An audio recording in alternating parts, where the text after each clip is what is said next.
भीष्म पितामह को अर्जुन ने तीरों से भेद कर भूमि पर गिरा दिया था। जब वे भूमि पर गिरे तो उनके शरीर में इतने तीर धंसे थे कि वे धरती को नहीं छू पाए और उनके शरीर के नीचे तीरों की एक शैया बिस्तर बन गई। इसी कारण उनकी मृत्यु को शरशया पर मृत्यु कहा जाता है। भीष्म पितामह का वध श्री कृष्ण की योजना के अनुसार हुआ था, क्योंकि वे कौरवों की ओर से युद्ध लड़ रहे थे और अपनी प्रतिज्ञा के कारण अधर्म के साथ खड़े थे।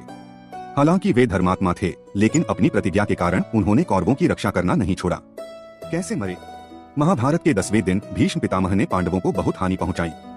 श्री कृष्ण ने अर्जुन को सलाह दी कि शिखंडी को रथ के आगे खड़ा किया जाए, क्योंकि भीष्म शिखंडी पर शस्त्र नहीं उठाएंगे। शिखंडी पहले अंबा थे, जिनसे भीष्म का एक पुराना संबंध था। शिखंडी के आगे रहकर अर्जुन ने भीष्म पर तीरों की वर्षा की। भीष्म ने कोई प्रतिरोध नहीं किया और अर्जुन के तीरों से भेदे गए। वे भूमि पर गिरे, लेकिन धरती को नहीं छू पाए। उनके शरीर के नीचे केवल तीर थे। मृत्यु का समय चुना। भीष्म को इच्छा मृत्यु का वरदान था, अर्थात वे जब चाहे तब मृत्यु को स्वीकार कर सकते थे।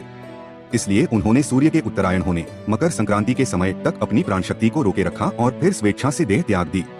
भीष्म पितामह को अर्जुन ने तीरों से भेद कर भूमि पर गिरा दिया था।